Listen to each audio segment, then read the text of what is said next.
Women suffer emotionally and mentally because we're female in nature and design. We're often told we're crazy by a man before we're even 21 years old, just because we're not understood.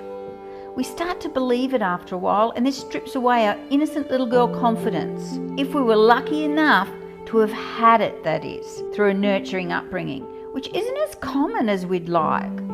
So we go to psychologists, counsellors, life coaches for help. And for a while these things do help us, and to some degree we can get relief.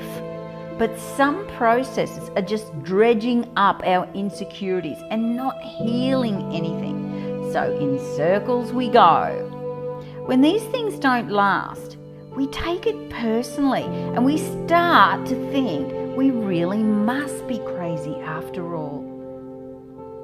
Everything doesn't work on us. We think it must be me.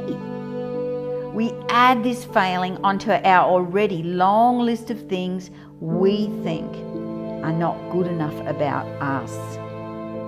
Could it be that being female, our brain makes us not just see things differently, but feel things differently? Could our female brain internally process our thoughts in such a unique way that the entire personal development and psychology industries have missed? What if I told you it's not you? It's all a misunderstanding due to the traditional and even new age processes that are used today, all built on fundamental assumptions that a brain's a brain is a brain, and therefore they must process everything the exact same way. For centuries we've been teaching and using a one-size approach that was initially designed by men. Could the brain that needs to run a cyclic uterus-central being need its own type of software that doesn't fry our circuits? What happens if you try to use Android apps, but you're an iPhone?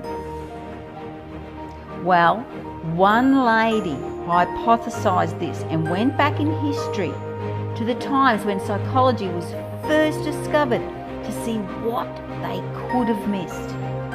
In doing so, she redesigned a psychological method to help women move forward based on what she was able to uncover from her intense 13,000 plus hours of research.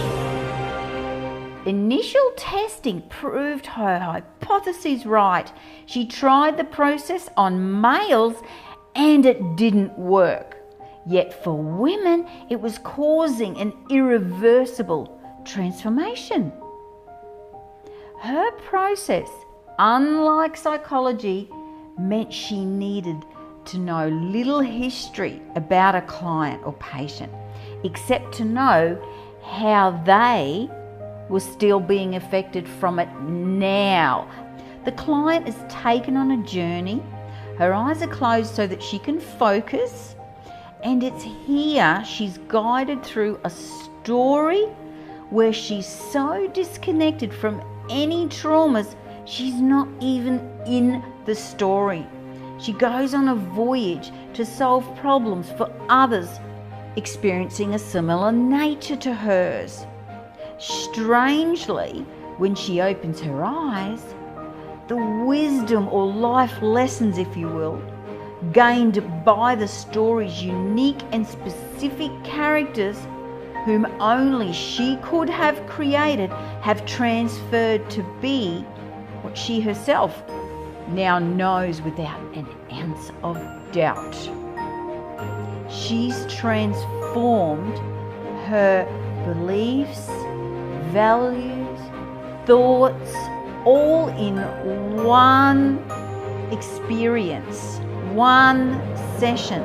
She's risen above her issues and now sees them in a mentally and emotionally balanced manner.